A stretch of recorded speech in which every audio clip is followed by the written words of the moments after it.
kita akan banyak bicara tentang janji Tuhan.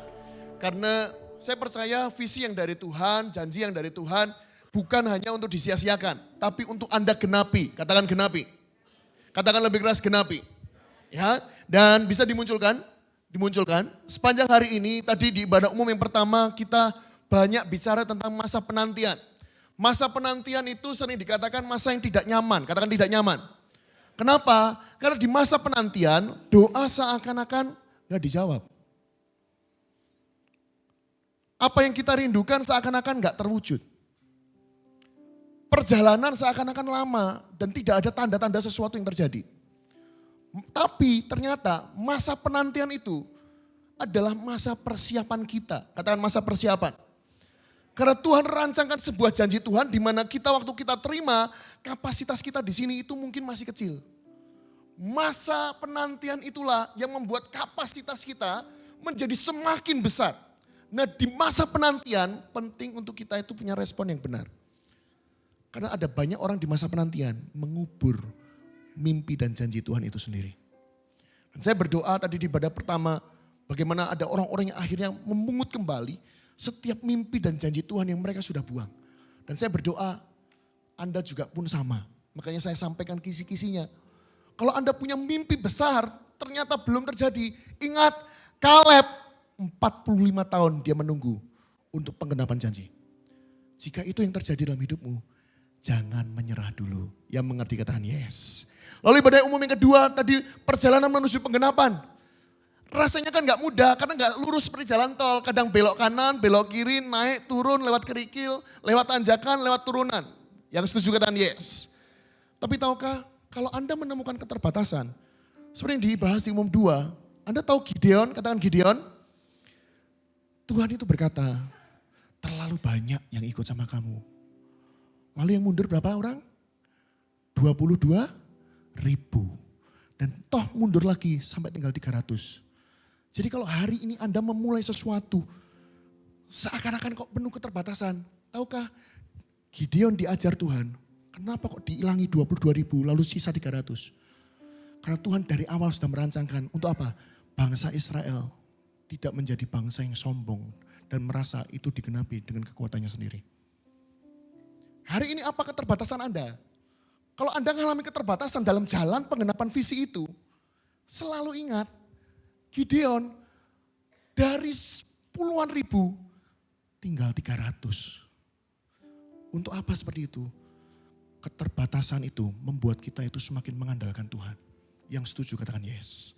Jadi hari ini kalau Anda mengalami keterbatasan dalam tempat pekerjaanmu, dalam keluargamu, dalam hubunganmu, percayalah di situ justru kuasa Tuhan menjadi sempurna. Yang percaya katakan amin.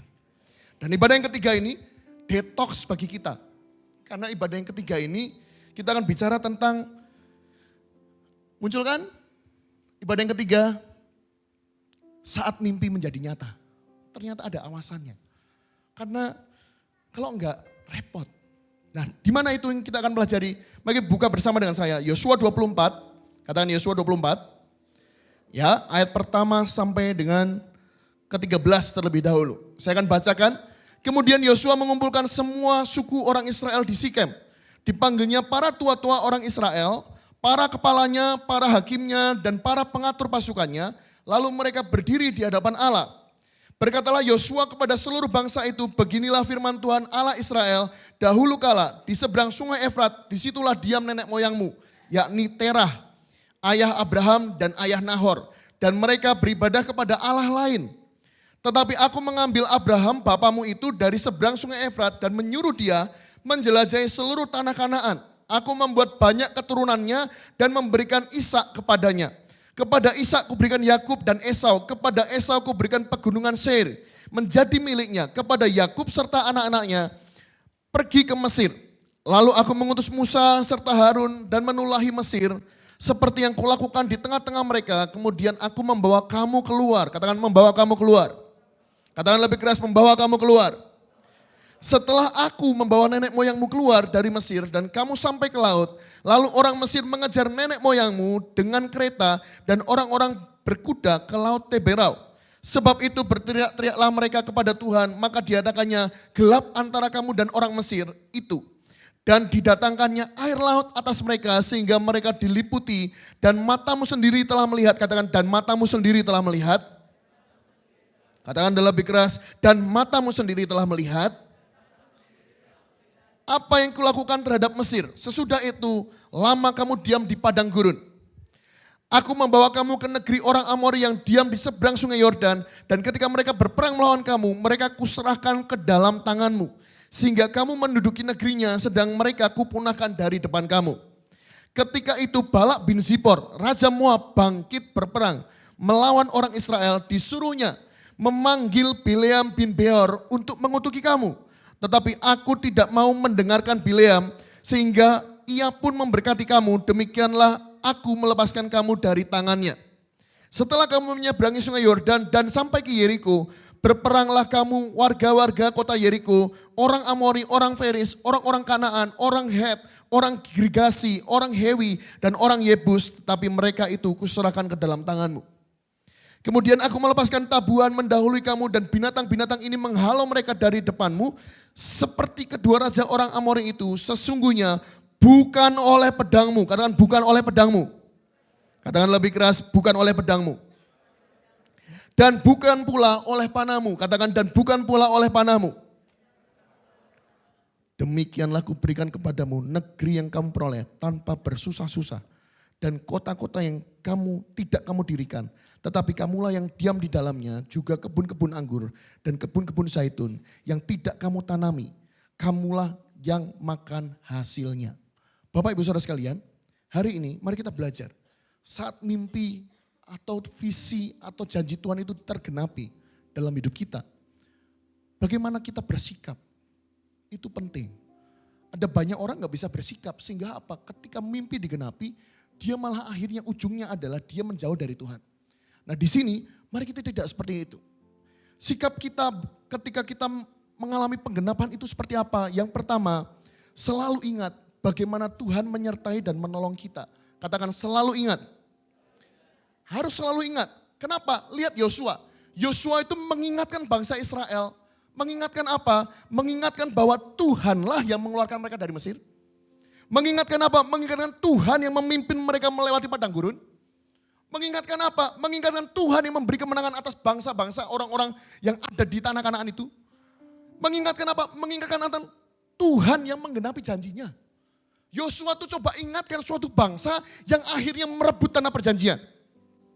Suatu bangsa yang generasi sebelumnya tidak pernah mencapai, akhirnya mencapai di generasi ini. Yosua ingatkan bahwa semuanya karena Tuhan. Bukan karena yang lain. Yang mengerti sampai sini katakan yes. Nah di sini Bapak Ibu Saudara sekalian, mari kita belajar. Kalau kita nggak bisa belajar di area ini, percayalah di saat mimpi itu menjadi nyata, itu bisa merubah Anda. Ada banyak hal ketika mimpi menjadi nyata, ternyata itu bisa merubah seseorang. Bukan cuma merubah kehidupannya, merubah pula hatinya. Kadang orang bisa menjadi serong hati, katakan serong hati. Kadang lebih keras serong hati. Serong hati gimana Pak Denny? Lihat, waktu susah, waktu penuh tantangan, Tuhan. Waktu menang, masih Tuhan? Atau sudah sebentarlah Tuhan. Ini aku banyak meeting, banyak ini, banyak itu. Waktu susah, waktu untuk Tuhan itu begitu mudah. Waktu menang. Bapak Ibu Saudara sekalian, kadang kita perlu tahu, Tuhan di waktu susah kita itu setia. Kadang kita yang tidak setia di waktu menang kita, yang mengerti katakan yes. Maka dari itu hari ini, hati-hati. Tanpa Tuhan itu kita gak bisa apa-apa. Coba katakan kanan kiri Anda, tanpa Tuhan kamu gak bisa apa-apa. Anda gak bisa apa-apa. Anda gak bisa apa-apa. Memang itulah kenyataan. Makanya saya katakan sore ini, semoga ini menjadi detox. Apa pencapaian yang Anda raih tanpa Tuhan, itu gak mungkin. Itu gak mungkin. Tanpa penyertaan dan kasih setia Tuhan, tidak ada satupun penggenapan terjadi. Ingat kembali, coba ingat kembali bagaimana Anda memulai. Bagaimana Anda memulai perjalanan penggenapanmu itu seperti apa? Ingatkah Anda, dulu mungkin Anda sering sekali berlutut, berurai air mata.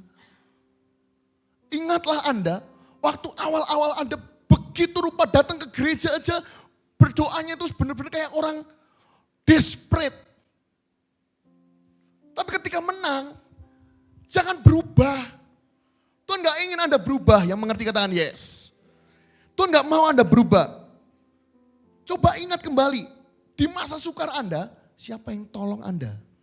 Meskipun Anda berkata, ada orang yang menolong aku. Kalau bukan Tuhan yang gerakkan, orang itu gak akan nolong Anda. Dalam hidup kita, semua ini ada dalam kontrol Tuhan. Yang mengerti katakan yes. Lihat di sini, Yosua 24 ayat 13 dikatakan, demikianlah ku berikan kepadamu negeri yang kamu peroleh tanpa bersusah-susah dan kota yang tidak kamu dirikan, tapi kamulah yang diam di dalamnya, juga kebun-kebun anggur dan kebun-kebun zaitun yang tidak kamu tanami, kamulah yang makan hasilnya. Ayat itu menegaskan bahwa penggenapan yang terjadi dalam kisah ini bukan karena kekuatan manusia. Murni karena kesetiaan Tuhan. Dan saya ingin Anda juga mengerti bahwa hari ini Anda boleh punya sumber daya yang luar biasa. Dana, daya. Anda orang yang pintar, pandai sekali. Pemikirannya luar biasa. Tapi gak boleh satu kali pun dalam hidup kita merasa semua yang kita raih karena kita. Gak boleh. Gak boleh. Sehebat-hebatnya Anda tanpa Tuhan gak akan terjadi sesuatu. Gak akan terjadi sesuatu. Percayalah, Allah kita itu Allah yang setia. Makanya hari ini, sehebat-hebatnya kita, sepunya kekuatan apapun kita, selalu harus belajar untuk datang kepada Tuhan dan berkata, aku tetap butuh engkau tuntun aku. Sehebat-hebatnya kita, kalau kita nanti menang dan merasa bahwa itu karena kekuatanku sendiri, kemampuanku sendiri, karena aku pintar, aku skillful, betul. Harus jadi orang yang skillful, excellent, saya setuju. Tapi percaya gak Bapak Ibu, bahkan promosi, kalau Tuhan yang tidak taruh, tidak akan terjadi. Tidak akan terjadi. Maka dari itu hari ini sadar, dalam hidup kita, Tuhan itu sungguhan pegang kendali. Jangan ketika kita itu menang, lupa diri. Selalu ingat apa yang sudah dilewati ini loh. Sudah dilewati, kita berdarah-darah. Bagaimana saat kita menangis, saat kita terluka, saat kita berjuang, saat kita mengupayakan. Ada satu pribadi itu di samping kita yang terus, ayo kamu bisa, ayo kamu bisa, ayo kamu bisa, ayo kamu bisa, ayo kamu mampu. Pribadi yang ini jangan digantikan dengan yang lain. Jangan sampai kita merasa itu karena kekuatan kita, kemampuan kita, sehingga kita itu merasa bahkan aku bisa setir Tuhan. No, Anda gak bisa setir Tuhan loh. Tuhan itu punya kehendak. Bagian kita itu ada dalam poros kehendak Allah. Yang setuju katakan yes. Hari ini, semoga ini jadi detox. Supaya apa? Kita tuh gak tinggi hati. Karena Tuhan benci orang congkak. Lihat ya, orang yang sudah mulai merasa bahwa itu karena kemampuannya. Akan mulai berulah. Dan di titik itu hati-hati. Tanpa Tuhan, semua yang kau rancangkan itu bisa porak-poranda. Yang mengerti katakan yes. Saya sering ketemu dengan orang-orang yang mengalami kesembuhan. Yang bahkan mereka itu waktu sakit, begitu rupa, tolong doakan. Tuhan tolong sembuhkan aku, sembuhkan aku. Ketika sembuh, wah udah sembuh.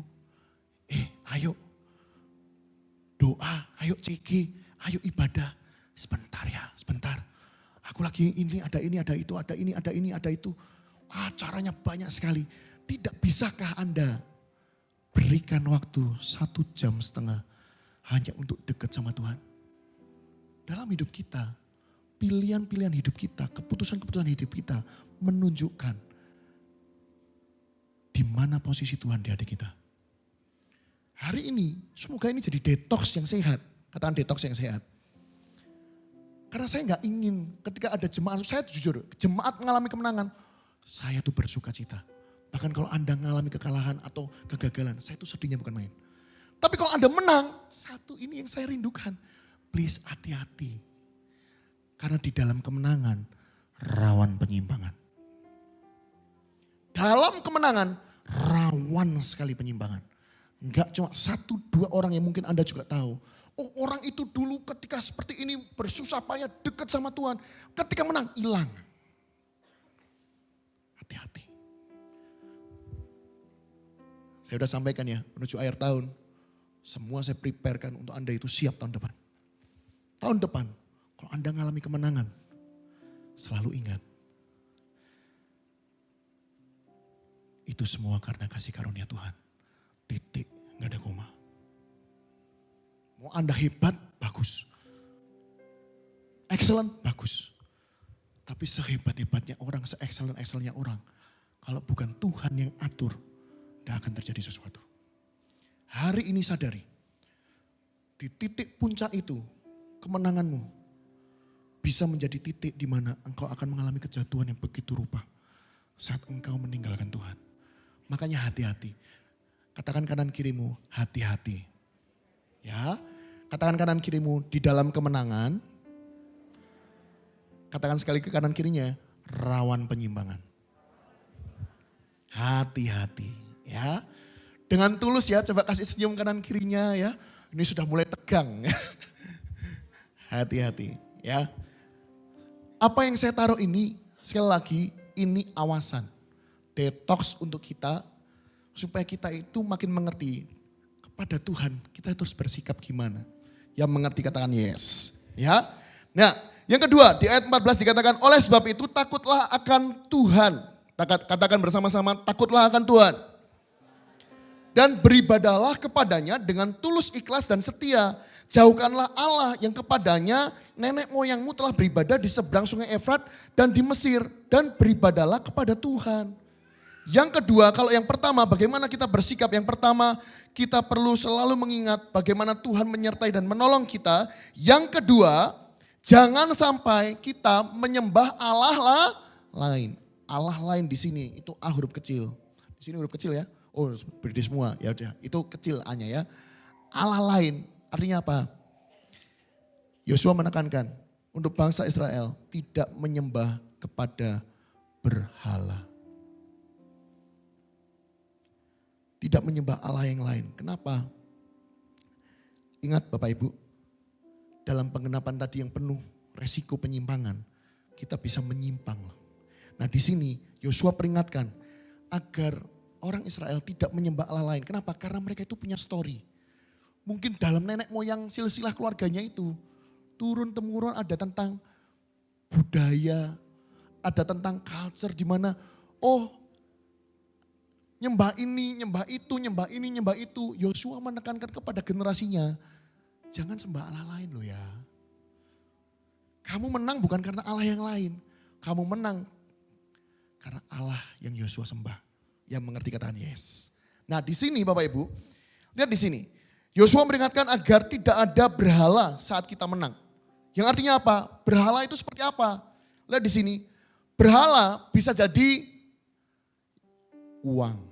Katakan uang. Bisa jadi uang. Hati-hati, uang itu baik nggak? Baik. Tapi bisa jadi berhala kalau Anda salah menempatkan posisinya dalam hidup Anda. Tahukah?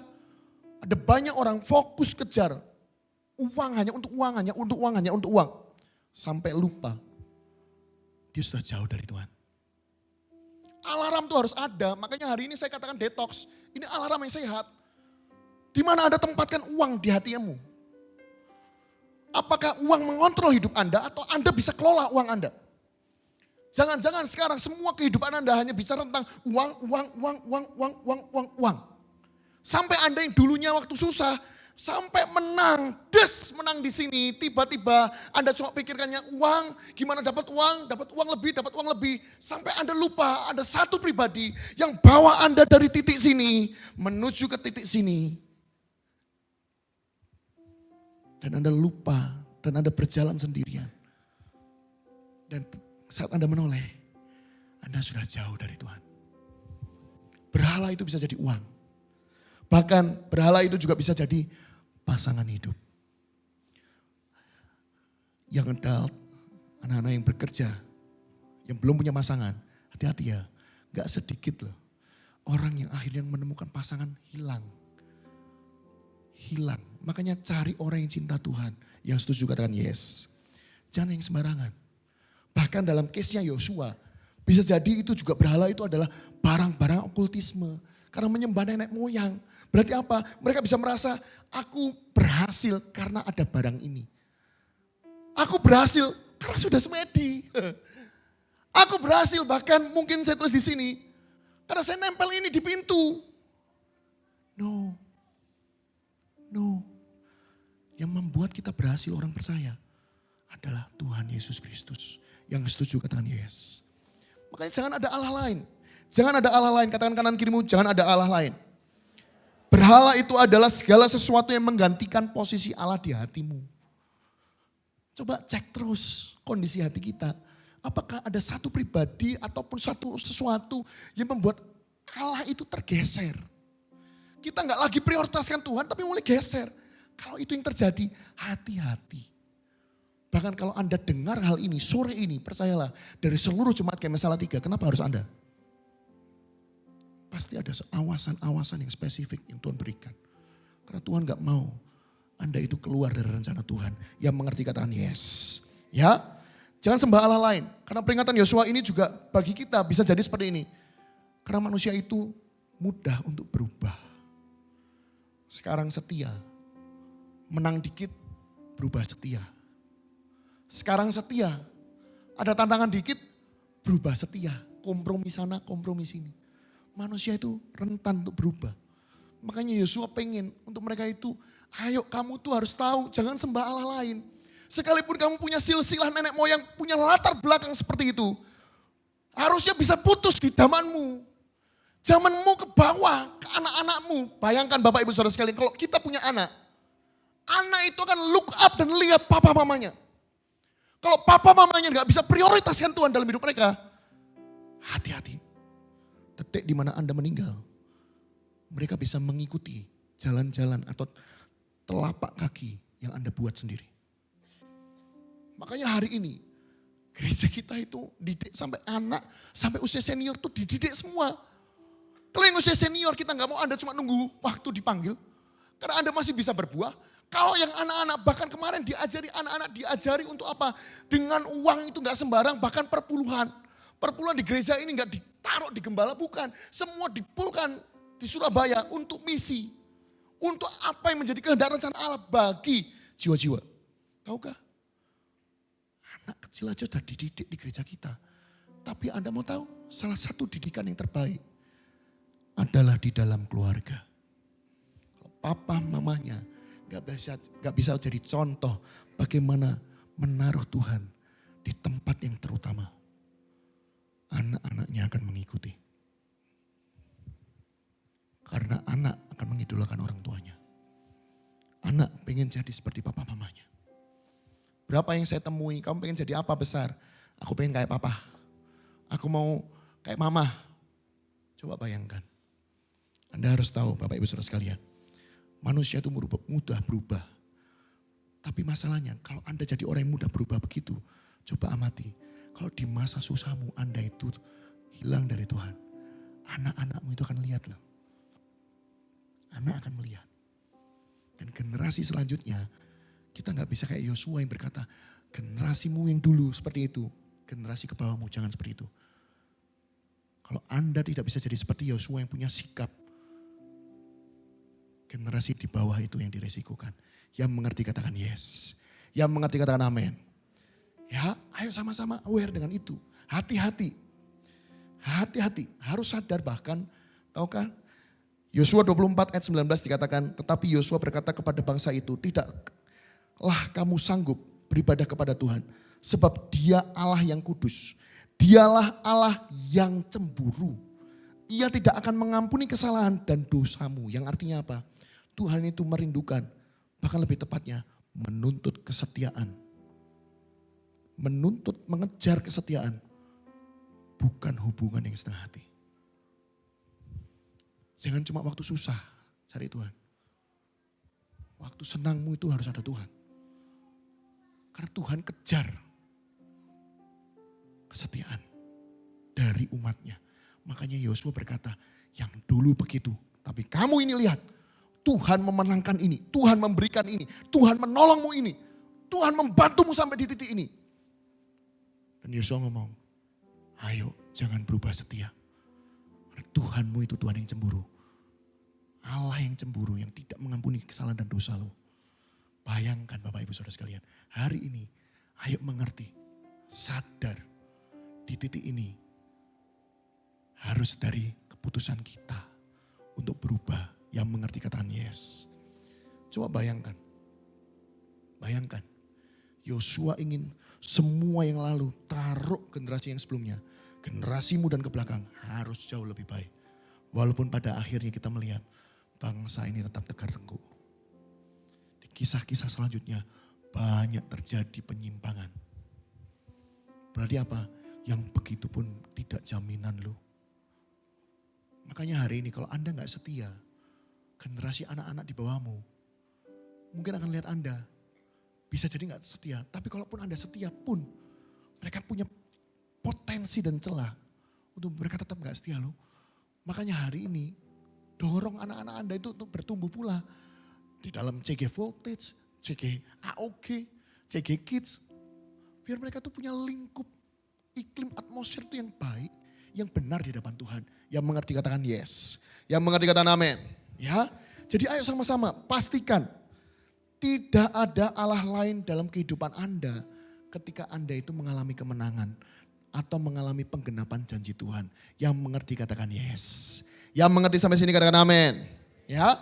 Dan selanjutnya Yosua 24 ayat 15 dikatakan, tetapi jika kamu anggap tidak baik untuk beribadah kepada Tuhan. Yosua itu orangnya tegas loh. Jika kamu anggap tidak baik untuk beribadah kepada Tuhan, pilihlah pada hari ini, kepada siapa kamu akan beribadah? Allah yang kepadanya nenek moyangmu beribadah di seberang sungai Efrat. Atau Allah orang Amori yang negerinya kamu diami ini. Tetapi aku dan seisi rumahku, kami akan beribadah kepada Tuhan. Tahukah? Yang ketiga, mari kita belajar berani membuat keputusan bukan karena ikut-ikutan. Yosua tuh gak ikut-ikutan. Dia orang yang firm dengan keputusannya. Dia ikut Tuhan, dia dan seisi keluarganya akan ikut Tuhan. Sekalipun kalau mereka mau beribadah di tempat lain, Allah yang lain itu, silakan. Aku akan tetap ikut Tuhan. Bapak Ibu Saudara sekalian, Yosua tidak ingin mereka itu hanya mengikuti arus atau ikut-ikutan orang. Hal yang sama, tahukah orang yang dewasa rohani, dia itu menyadari bahwa kepercayaannya kepada Tuhan, komitmennya kepada Tuhan bukan karena ikut orang lain. Tetapi karena dia itu memiliki pengenalan kepada Allahnya. Ada banyak orang itu cuma ikut-ikutan, sebentar hilang. Oh karena aku dekat sama ini makanya aku mau sungguh-sungguh. Kalau Anda mau sungguh-sungguh sama Tuhan, bukan karena ikut-ikutan. Bukan karena aku cuma diajak, bukan. Memang betul awalnya diajak, tapi komitmen untuk Anda itu bertumbuh secara dewasa dalam kerohanian, itu keputusanmu sendiri. Yosua menekankan, bahkan nanti kalau engkau mengalami penggenapan, komitmenmu untuk mengikut Tuhan, gak bisa karena orang lain. Oh isi itu ikut Tuhan, Anda akan temukan loh, istrinya masih sungguh-sungguh, suaminya sungguh-sungguh, anaknya gak sungguh-sungguh ada. Ada yang suaminya sungguh-sungguh, istrinya gak sungguh-sungguh, ada juga. Makanya hari ini komitmen pribadi kita itu penting. Kalau Anda tahu dalam masa penggenapan yang begitu rawan, makanya jangan coba jadi orang yang suka ikut-ikutan. Oh si itu tetap kerja loh, si itu tetap ini loh. Aku gak bisa. Gak usah compare. Keputusanmu pribadi, lepas pribadi. Yang mengerti katakan yes. Yang mengerti katakan amin. Lihat di sini Bapak Ibu. Keputusan mengikuti Tuhan harus yang pertama lahir dari pengenalan. Memutuskan segala sesuatu termasuk mengikut Tuhan. Cobalah itu Anda cek. Lahir dari pengenalan. Kenal gak Anda dengan Allahmu? Saya kenal Allah saya adalah Allah yang mengasihi saya. Orang yang pribadi yang menolong saya. Bahkan ketika kaki saya itu hampir diamputasi. Satu pribadi yang buat saya itu kagum. Dia ubahkan saya. Dan hari ini saya masih bisa berjalan. Yang dokter sudah vonis harus diamputasi. Dialah Allah yang memberi. Dia udah kasih ini. Masakan saya masih meragukan. Berapa dari kita itu kita sudah dapat jawaban-jawaban doa. Sudah dapat peneguhan-peneguhan, sudah dapat penyertaan-penyertaan. Tapi kita masih suka meragukan. Masih suka berubah setia. Jika itu yang terjadi, please sadar. Ayo segera dewasa rohani. Keputusanmu harus lahir karena pengenalanmu akan Tuhan. Yang mengerti katakan yes. Saya gak bisa untuk berkata, Tuhanku jahat. Gak pernah bisa. Kenapa? Karena saya kenal Allah saya. Dia yang nolong saya, dia yang mendampingi saya. Yang ketika semua orang berkata itu sudah pasti akan dipotong. Ternyata terjadi hal seperti ini. Aku kenal Allahku. Bagaimana dengan Anda? Aku kenal Allahku dan aku gak mau tinggalkan dia. Di titik terendahku, di titik teratasku. Saya pengen deket aja. Kenapa? Karena dia satu-satunya pribadi. Tempat saya bisa bersandar dengan tenang. Dan tidak ada tuduhan. Bersandar dengan damai sejahtera. Kenapa? Karena dia menolong, menjaga, dan mendampingi saya. Siapa Allah bagi Anda? Apakah Anda kenal? Jika Anda kenal, harusnya keputusanmu mengikut Tuhan. Itu lahir oleh karena itu. Yang mengerti katakan yes. Yang selanjutnya keputusan mengikut Tuhan juga harus dipertahankan. Walaupun gak populer. Oh kamu mau tetap ikut Tuhan mungkin di tempat kerja. Ini loh sudahlah sekali-sekali mabuk, sekali-sekali udahlah gak usah ke gereja sekali-sekali. Ini gak bisa, ini udahlah sekali aja. Percayalah, itu akan selalu ada. Saya pernah loh, waktu saya muda dikatakan begini. Hujan. Nggak usah lah ke gereja. Hujan. Saya itu ya. Belani bawa payung naik motor. Kenapa? Nggak ada jas hujan. Saya belain pakai payung. Sampai sini saya nggak pernah menyesal. Kenapa? Karena saya itu tahu ini yang tepat yang saya harus lakukan. Kalau saya harusnya tahu itu mau hujan, saya nggak akan datang pas di ibadah yang mungkin sore-sore mau hujan. Saya bisa ibadah di jam-jam sebelumnya. Kenapa saya sudah putuskan itu, terus saya hujan, terus saya mundur. Gak mau. Tahukah? Keputusan kita itu harus dipertahankan walaupun gak populer. Anda mau ikut Tuhan sungguh-sungguh. Di saat mungkin ketika menang, Anda itu diperhadapkan dengan, ayo mau gak? Nih, kamu kan sudah mencapai ini. Mau gak supaya kamu lebih luar biasa lagi? Nih, tapi kamu harus palsu ini. Pernah loh ada satu orang cerita ke saya, dia dapat promosi, tapi di tengah promosi itu kalau dia terima, dia harus membuat kebohongan yang luar biasa. Sehingga apa? Dia harus malsu sesuatu. Dan orang yang di atasnya itu juga dapat sesuatu. Orangnya cerita ke saya berkatakan, kalau promosi dari Tuhan gak gitu sih. Coba kamu renungkan, kamu doakan. Kalau kamu ada damai sejahtera, lakukan yang menurutmu damai sejahtera. Akhirnya dia berkata, aku gak jadi ambil Pak. Kenapa? Saya gak damai. Masa saya suruh tanda tangan gitu lalu dia dapat sesuatu sejumlah nominal. Padahal itu harusnya saya itu cuma dapat segini. Tapi seakan-akan saya minta segitu. Saya kaget. Oh berarti keputusan yang dia buat sekalipun gak populer. Dia pertahankan untuk tetap benar.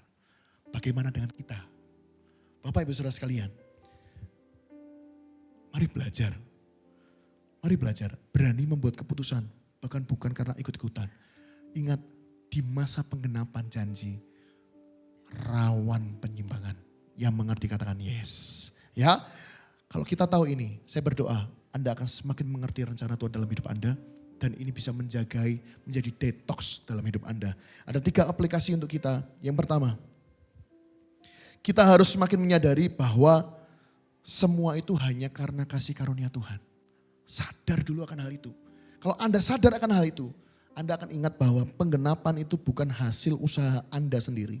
Tapi itu karya setia Tuhan. Yang mengerti katakan yes. Yang kedua, pastikan kesetiaanmu kepada Tuhan sudah dan semakin teruji. Hari demi hari. Hari demi hari harus makin teruji.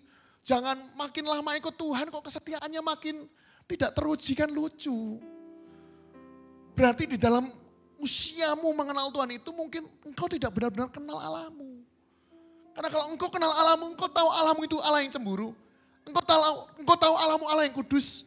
Engkau tahu Allahmu Allah yang setia. Masa kan tindakanmu seperti itu? Jika kita tahu ini, harusnya kesetiaan kita kepada Tuhan hari demi hari makin teruji. Yang percaya katakan yes. Dan yang ketiga, sadari keputusan hidup yang kita ambil tidak boleh karena ikut-ikutan, tapi karena pengenalan. Apalagi kalau itu sudah ada dalam penggenapan. Setiap keputusan-keputusan yang Anda ambil harus Anda bisa bertanggungjawabkan. Kalau Anda mau pertanggungjawabkan itu, keputusan itu harus lahir. Karena pengenalanmu akan Allahmu. Sehingga apa? Engkau didapati tetap benar di hadapan Tuhan. Yang mengerti katakan amin. Yang mengerti katakan yes. Katakan kanan kirimu, hati-hati di masa kemenangan. Ya, mari kita bangkit berdiri.